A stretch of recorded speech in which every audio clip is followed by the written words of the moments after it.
belum, insya Allah. Tapi kan ini memang ya kita kan harus menyesuaikan keadaan acara gitu kan. Jadi ya beginilah aku kalau berkerudung ya begini, simple. Aku kan waktu SMA memang berkerudung, SMA berkerudung.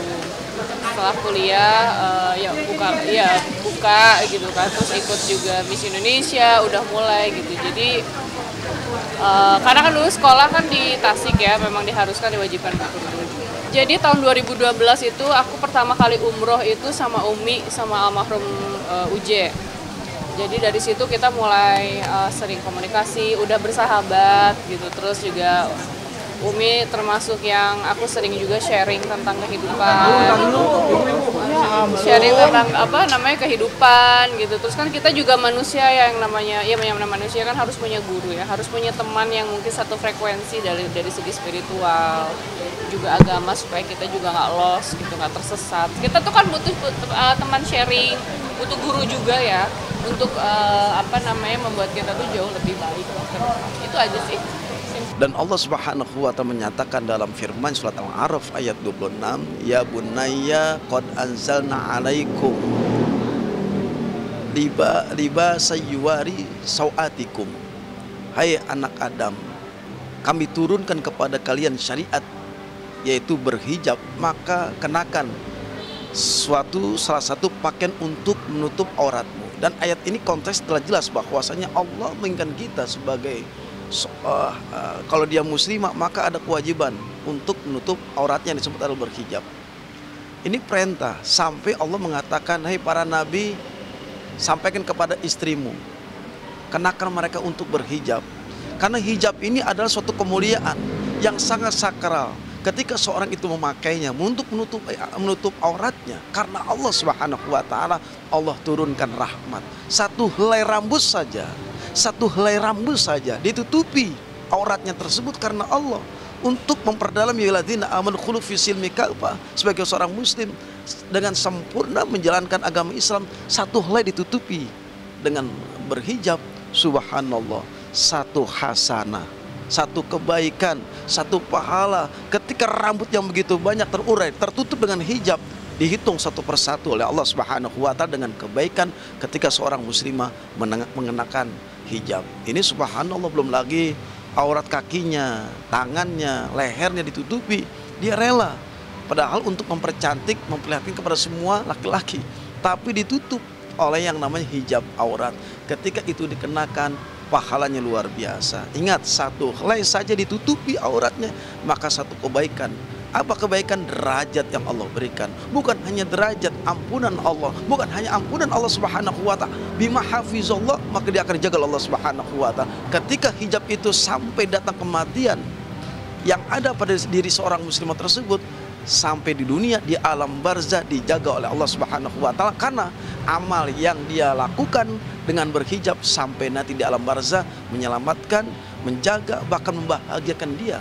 Bukan hanya di alam barzah, sampailah nanti hijab ini, amal ini sampai ke akhirat menghadap Allah Subhanahu wa ta'ala. Dan Allah mengatakan, faman kana yarju liqa rabbih falyamal amalan soleh. Barang siapa yang ingin berjumpa dengan Rabbul Jalla Jalaluhu, maka lakukanlah amal soleh. Hijab adalah salah satu, adalah amal terbaik, amal soleh. Inilah yang nanti menyelamatkan dia, menjaga kita, menjaga dia ketika dia jauh dari nerakanya Allah, dan sudah pasti dengan hijab dia masuk surganya Allah Subhanahu wa ta'ala.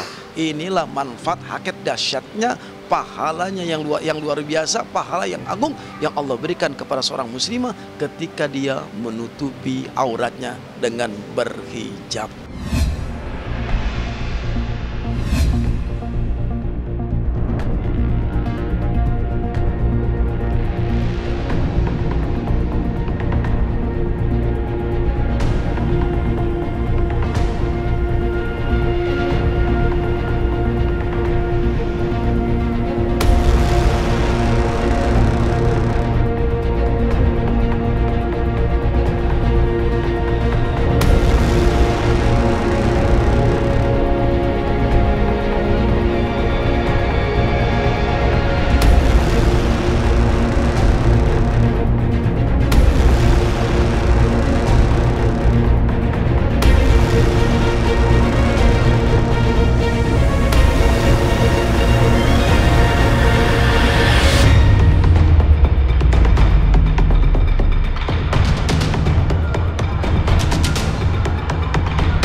Sebenarnya baru hari ini tahu Natalia buka hijab. Di IG-nya juga ada. Kalau buat saya no comment. Itu kuncinya di Natalia sendiri. Jawabannya bukan di kita sebagai orang tua, sebagai nenek ya. Saya nggak komentar apa-apa. Kalau menurut dia baik ya kita oke, ya kan? Itu yang terbaik buat dia. Dia kan bisa menilai sendiri lah. Nggak ada. Tapi sama adik saya di Belanda, neneknya langsung ya, Tante Gina, dia kasih tahu. Tadi saya juga tahu dari dia. Kalau menurut adik saya juga itu nggak masalah urusan. Menurut Natalia itu yang terbaik buat dia ya silakan aja. Saya nggak mau bicara banyak, tapi karena saya menganggap Ibel sama Natali sudah bagian dari saudara saya sampai hari kiamat. Ya, siapapun, Natali saudara saya sampai hari kiamat siapapun ya.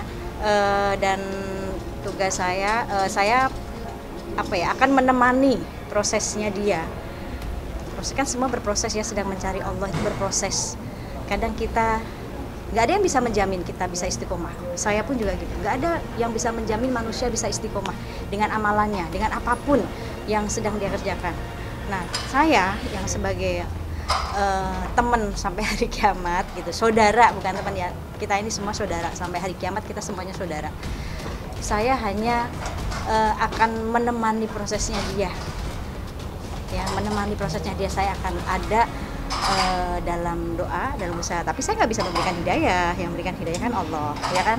Nah, tapi saya tetap akan menemani apapun kondisinya Natali, saya akan menemani dia dalam berproses untuk terus mencari Allah. Namanya manusia itu kan, saya aja belum dijamin Mbak masuk surga, saya juga punya dosa, gitu. Semua manusia punya dosa, gitu. Apa yang harus kita kecewa? Allah aja nggak pernah kecewa dengan hambanya.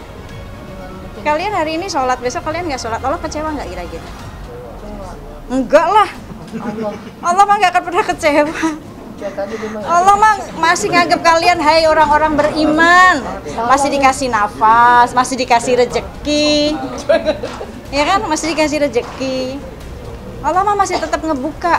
Malam ini kita maksiat, besok pagi Allah masih nunggu siapa hambanya yang mau bertobat. Allah nggak pernah kecewa kepada hambanya. Ketika seorang hijrah, hajaru wajahadu dengan sungguh-sungguh karena Allah fisabilillah di jalan Allah Subhanahu wa taala, tidak semudah membalik telapak tangannya. Ujian, hambatan, rintangan sudah pasti ada. Hukum sunnatullah berlaku bagi orang yang hijrah. Sampai di mana keimananmu, kekuatan tauhidmu kepada Allah Subhanahu wa taala diuji oleh Allah Subhanahu wa taala. Sejauh mana keislamanmu, sejauh mana keimananmu kepada Allah Subhanahu wa taala. Bagaimanapun adalah ujian yang Allah berikan kepada seorang hamba, sudah pasti itu suatu rahmat dan ampunan Allah Subhanahu wa taala. Bagi kaum muslimin, kaum muslimat, hampir lagi seorang itu lagi sedang saat-saatnya ingin berjuang di jalan Allah, berhijrah dengan berhijab. Ini adalah sesuatu kemuliaan yang hendaknya budaya muslimah ini, bagi kaum muslimah ini dipakai, dikenakan. Ini adalah syariat yang Allah perintahkan kepada kita umat Islam. Dan ketika berhijab itu digunakan, dipakai menutup auratnya, otomatis rahmat Allah, ampunan Allah pasti Allah akan berikan kepada hambanya. Seorang muslimah yang sejati pada hakikatnya memenuhi taat tunduk kepada Allah Subhanahu wa taala, kewajiban.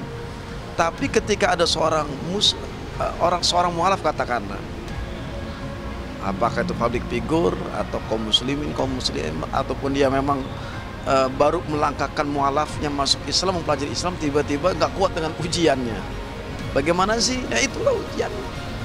Maka hatta ya kali yakin. Maka hendaknya istiqomah sampai datang kematian. Ujian itu pasti akan banyak. Namun awalnya dia masuk Islam, kemudian berhijab, tiba-tiba nggak kuat dan ujian tersebut, melepas hijabnya.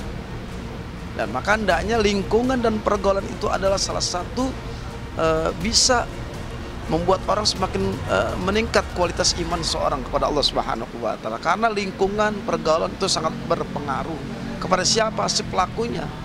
Kalau dia baru mualaf masuk Islam, lalu dia pakai budaya Islam dengan muslimah, tiba-tiba nggak kuat dan sebagainya, Maka kewajiban bagi kaum muslimin, kaum muslimat dimanapun dia merangkul, membina, mendidik dan mengajarkan adab. Adab berhijab, berbicara, karena seorang mualaf ini adalah lagi sedang mempelajari, berhijab pun lagi sedang mempelajari, memahami. Dikenakan yang dia kenakan ke pakaiannya untuk menutup auratnya, ini salah satu adalah pembuktian dia seorang mualaf muslimah untuk memakai syariat, yaitu berhijab.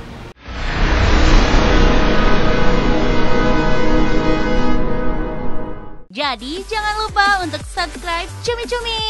Ditekan ya tombol lonceng merahnya.